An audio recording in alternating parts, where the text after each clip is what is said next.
Hey everyone, Brad here. And today I wanted to just bring up a couple things that you're going to be able to take away and take action on right now in order to start getting better communication with your patients and more people booked onto the schedule. And if you're running ads or you're putting out offers to promote your business, which you actually should be, you're going to get more response from better quality people. So it's incredibly important to know when you are setting up your business that you're communicating clearly to the patients and ultimately speaking to what the problem is that you're helping them resolve. Again, people buy solutions, they don't buy service. So when you're marketing and using vague messaging that's promoting a specific service, massage, chiro, physio, whatever, or a new modality or something, no one really understands why that matters to them. It might sound cool and so on, but ultimately what we need to be able to do is we need to address the outcome or specific problem that they have and how the said tool or your service helps them achieve that. That's ultimately what gets people's attention, especially when you're doing things like paid ads, designing your website and that kind of stuff. So when you've got these results and you're speaking to that outcome, you need to be able to also back it up with a proven process. Otherwise, the prospect won't quite understand the results and they often can get stuck into the cycle. I hear problems like this all the time where people say, well, my clients, they don't rebook, or they say they're going to try some stuff out on their own, or they don't do the homework, or whatever it may be.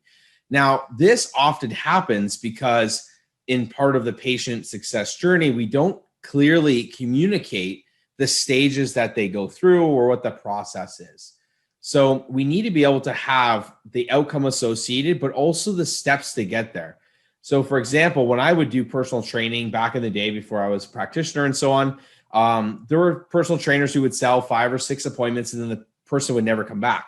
They had a huge goal and needed the help, but because the trainer failed to articulate the process to getting the specific outcome, the person maybe didn't understand or whatever it may be, and they kind of get stuck or they try to do something else and whatnot. So I find that health practitioners suffer from the same sort of concept. So we need to make sure that we're starting to communicate better. So once you're able to get leads consistently coming in, you have to be able to start converting them. And you do that by being able to communicate exactly how you're going to help them solve their problem.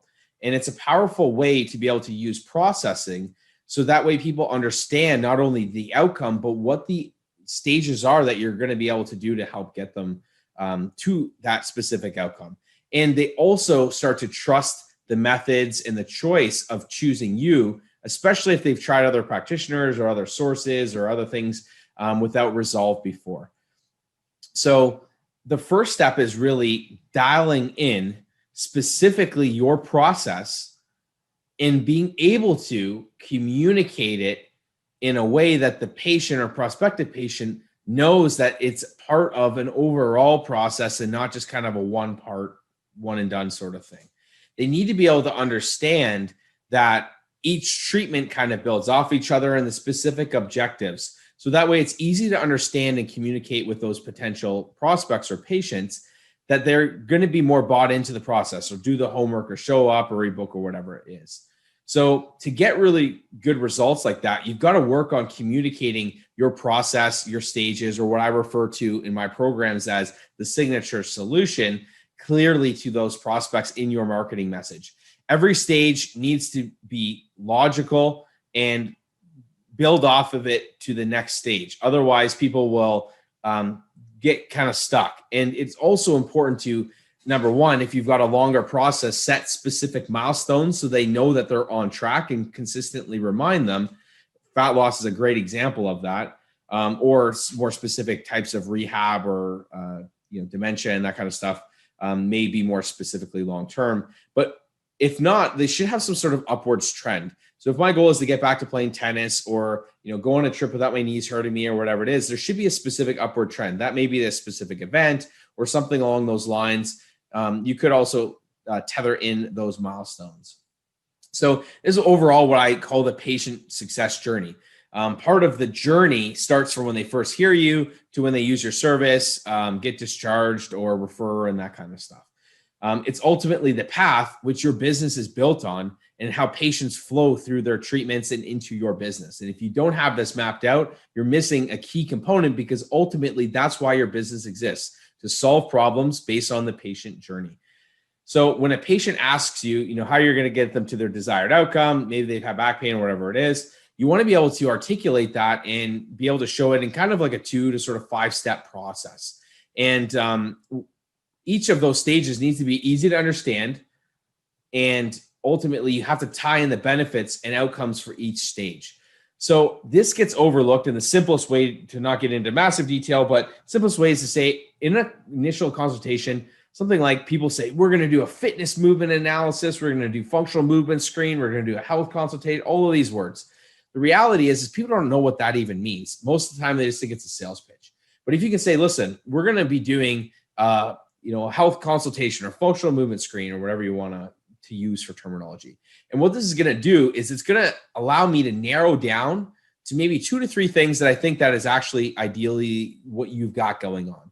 And then with some specific testing, I'm going to be able to really hone in on what we can do to help get you relief today, but also help get you better results as we move through. So that's an easy way to articulate why someone needs to do an assessment, or they need to do a consultation, or whatever it is. Got to be tied in. Otherwise, there's no real outcome specific to them. The tie-in has got to be easy to understand and spoken on their level, not as a medical professional. Don't use terminology that we know.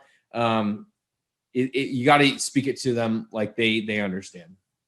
The next component here is what I refer to as stages. And the key here is having a manageable series of stages, each leading to the patient's desired outcome. When I would do personal training, we called this the prescription of exercise. They use the same sort of concept with the plan of care. The plan of care should be easily leading your patient through the process without overwhelming them, especially if you've got a longer plan of care, or you're doing more intensive, or you're seeing someone maybe 2 or 3 times a week. If you try to put the entire plan in front of someone, it's guaranteed to confuse them, overwhelm them, and you'll end up getting like, oh, I need to think about it, or they're not quite sure about the process or whatever. Instead, what you want to do is break it up into manageable stages or phases of that journey towards their goal. So I give the example of, like, imagine you need to get your car fixed, and the mechanic listed every single step that they were going to do. Most of it wouldn't make sense, nor does it even matter. Ultimately, they're going to say, okay, step number 1 is we need to get this part fixed. And then when this part gets fixed, it's going to make this work, and so on. So we want to be able to do the same thing with our patients. It's way easier to tell the patient, this is the first step. This is how long it's going to take. And this is the outcome specifically associated. This is the second step, and so on. That's something patients can comprehend, they can look forward to, and they know if they're on track, especially for longer types of plans of care, or if you're doing fitness programs or nutrition and that kind of stuff. You ultimately don't want to overwhelm people with a massive story right out of the gate. People want to see the benefits, and they're getting at the start, and kind of understand the process along the way. That's a key factor, especially, with this current rapidly changing environment, especially here in Canada, where we've got people who are, we're open one week and then we're closed the next, and this variant's killing everyone, and then it's fine, and all sorts of stuff.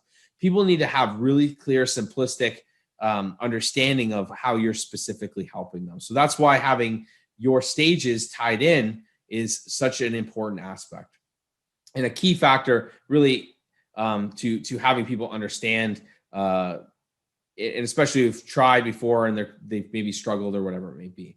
So again, business is all about your patient success journey, mapping it out, and more importantly, how you communicate with your communication cadence, so that way they understand how you work and how they're going to be able to get the specific outcome. If they're coming in just for a service, a treatment, or a tune-up or whatever, there's nothing associated to that. And a lot of the time, they're going to see that as just an expense, or they're not going to see it as as an investment in their health as you might. And ultimately, that's often a failure on the practitioner's part, or your part, to be able to clearly articulate. So if you struggle a bit with your messaging, or you don't have your patient journey dialed in, or you're not quite sure on how to be able to communicate your specific stages, and you want some help getting to the next level and ultimately getting better conversions of people who are the right fit, comment below or send us a message. We'd love to chat with you a little bit more about where you are and if and how we can best help you kind of craft better messaging so that you can get these ideal people. So thanks again. Hopefully you found this video helpful and really focus on implementing, taking action on what I'm giving you, because ultimately, if you just collect this information, it's not going to do any use to you. So get out there, map that patient journey out, and tie in everything that you're doing with the specific outcomes and speak it in a way that those ideal patients